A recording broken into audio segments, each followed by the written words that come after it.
നമസ്കാരം. തർക്കങ്ങൾ തീർത്ത് കോൺഗ്രസിന്റെ രണ്ടാമത്തെ സ്ഥാനാർത്ഥി പട്ടിക പുറത്തിറങ്ങുന്നതും വൈകുന്നു. പട്ടികയിൽ ഇപ്പോഴും തർക്കങ്ങൾ തുടരുന്നതാണ് സ്ഥാനാർത്ഥി പ്രഖ്യാപനം നീളാൻ ഇടയാക്കുന്നത്. കണ്ണൂരിൽ കെ സുധാകരന് സീറ്റ് നൽകിയേക്കുമെന്ന റിപ്പോർട്ടുകൾ പുറത്തു വന്നെങ്കിലും നേതാക്കൾ ഇക്കാര്യം സ്ഥിരീകരിക്കുന്നില്ല.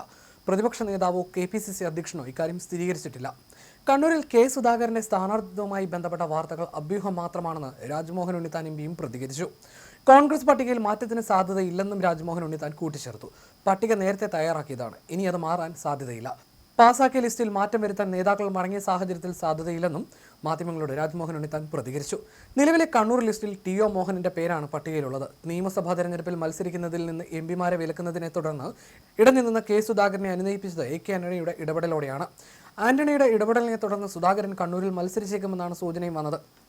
ഈ നിയമസഭാ തെരഞ്ഞെടുപ്പ് കാലത്ത് കോൺഗ്രസിനെ സംബന്ധിച്ച് ഏറ്റവും നിർണായകമായ നീക്കമായിരുന്നു മുതിർന്ന നേതാവ് കെ സുധാകരനെ അനുനയിപ്പിക്കുക എന്നുള്ളത്.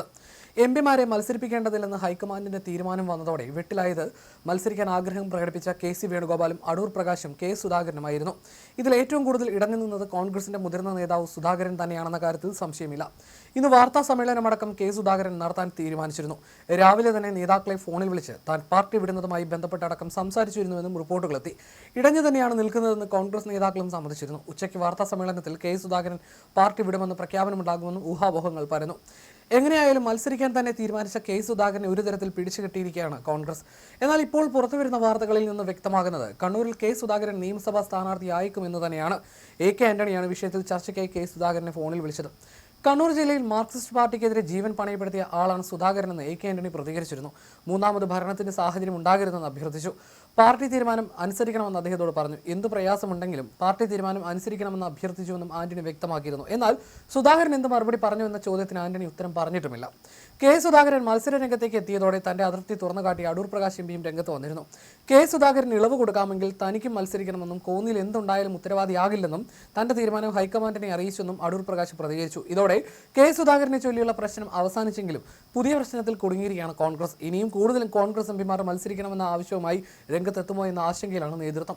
അതേസമയം സ്ഥാനാർത്ഥി നിർണയത്തെ ചൊല്ലി പെരുമ്പാവൂരിലും കോൺഗ്രസിന്റെ തർക്കം രൂക്ഷമാകുകയാണ്.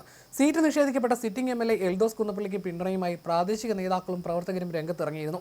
കുറുപ്പംപടിയിലെ പാർട്ടി ഓഫീസിലെത്തിയ ഒരു വിഭാഗം പ്രവർത്തകർ നഗരത്തിൽ പ്രകടനം നടത്തി.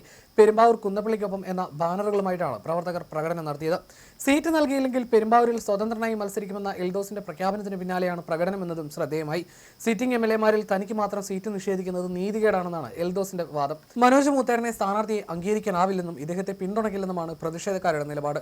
അതേസമയം അനുനയ ശ്രമത്തിനായി രമേശ് ചെന്നിത്തല രംഗത്തെത്തിയിട്ടുണ്ട്. എൽദോസുമായി അടക്കം ചെന്നിത്തല സംസാരിച്ചതായിട്ടാണ് വിവരം. നേരത്തെ സീറ്റ് ഉണ്ടാകുമെന്ന് പ്രതീക്ഷിച്ച് നേതാക്കളെ കാര്യങ്ങൾ പറഞ്ഞ് ബോധ്യപ്പെടുത്താനായി എൽദോസ് 2 തവണ ഡൽഹിയിലെത്തിയിരുന്നു. പക്ഷേ ഡൽഹി ചർച്ചകളിൽ അനുകൂലമായ സമീപനം ഉണ്ടായില്ല. തുടർന്നാണ് വിമതനായി മത്സരിക്കാനുള്ള നീക്കം എൽദോസ് ശക്തമാക്കിയിരിക്കുന്നത്.